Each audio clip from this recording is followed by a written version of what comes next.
word this morning that I want to look at is the word gospel. Sometimes we kind of use this word and don't really think much about it. The word gospel actually means the announcement of good news. It is derived from the word message with a prefix indicating good. It is a commonly used word for announcing a military victory or the birth of an heir to the throne. So typically they would use this particular word for that. This word found its way into English kind of indirectly. Doesn't directly come over from the actual Greek. It was indirectly through scholars translating the concept, not simply the word. Thus, they took the constituted parts of the Latin bon animatio, good news, and rendered it into native Old English components, which would be God, spell, and God meaning the word good in Old English, the way we would actually pronounce that. So, and spell means news or message. Over time, God was shortened, dropping the D, so you end up getting more of a good, dropping that second O, resulting in the modern day pronunciation and spelling of gospel. In modern English, gospel has become associated and thus restricted in its use with the church and message of Christ. So predominantly when we actually hear in English the word gospel being used, it does directly relate to the church today, even though originally that's not what its intent was. But it's a good word to understand because it literally means good news. Now in Matthew chapter 4 and verse 23, Matthew writes, Jesus went through all of Galilee teaching the gospel of the kingdom in the synagogues. This is the good news of the fulfillment of the promises that God gave David and Israel. We see this over in Psalms chapter 132 and verse 11 and Deuteronomy chapter 18 and verse 15, where he talks about a prophet like me. During the tribulation period, this gospel will be preached throughout the entire earth, Matthew chapter 24 and verse 14. The gospel of the kingdom of God relates to the good news concerning salvation and eternity. When Israel rejected the gospel of the kingdom of the heavens, Jesus began to present the gospel of the kingdom of God to all those who accepted him, Mark chapter 1 and verse 14. Paul was separated unto the gospel from God concerning his son, Romans chapter 1 and verse 1. This is the gospel of the Christ, Romans chapter 1 and verse 16. Unlike the gospel of the kingdom of the heavens, the gospel of the Christ has an inherent ability to save.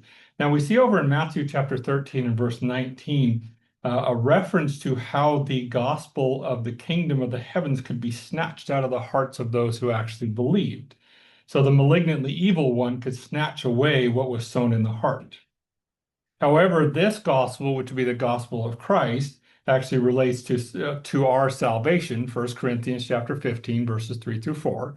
Christ died for our sins, and that he was buried, and that he was raised on the third day. This particular gospel actually has an inherent ability to save a person. So this gospel relates to salvation and along with the life of the believer. So it's not just stopping at salvation, it's all the things we get in salvation. Romans chapter 16 and verse 25.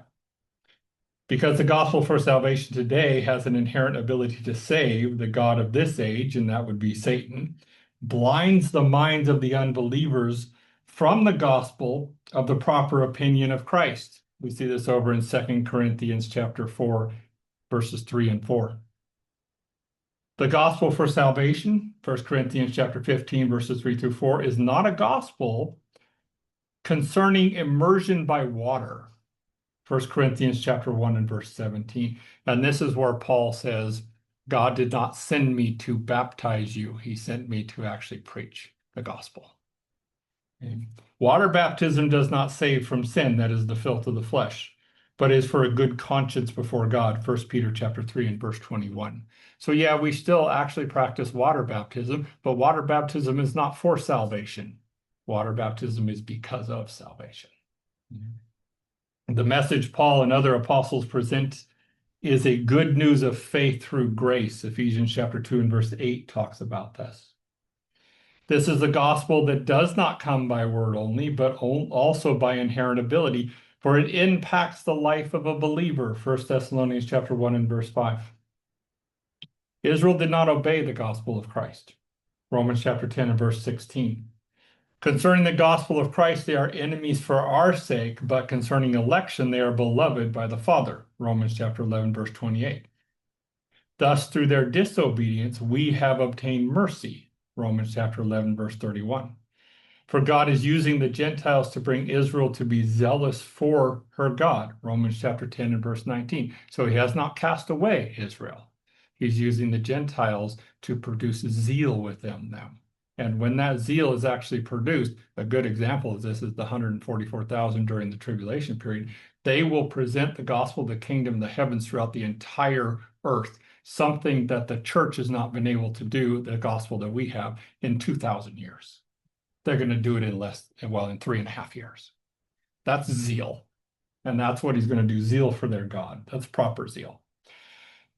False teachers promote different gospels that alter the gospel of Christ and salvation. Galatians chapter 1, verses 6 and 7. Unfortunately, just as the Corinthian assemblies did, many assemblies today put up with those who teach a different gospel and bring another spirit. 2 Corinthians chapter 11, verse 7. And a lot of this is, well, I like the way that the pastor speaks. So, well, he doesn't speak the gospel correctly, but I like the way he speaks. That's not acceptable, and we should not be putting up with that. Paul's gospel is a death for sins and resurrection of Jesus Christ, the seed of David, 2 Timothy chapter 2 and verse 8. It is a good message that stabilizes the believer in truth, Romans chapter 16, verse 25 through 27. And truth is seeing things as they really are. It is by this gospel God will judge the secrets of men, Romans chapter 2 and verse 16. Therefore, let us hold on to the truth of the gospel and not permit someone to persuade us from the truth into another gospel, which is not a message of the same kind, but one meant to bring bondage to the hearer for the benefit of the one proclaiming it. Galatians chapter 6 or chapter 1 and verse 6 and 7.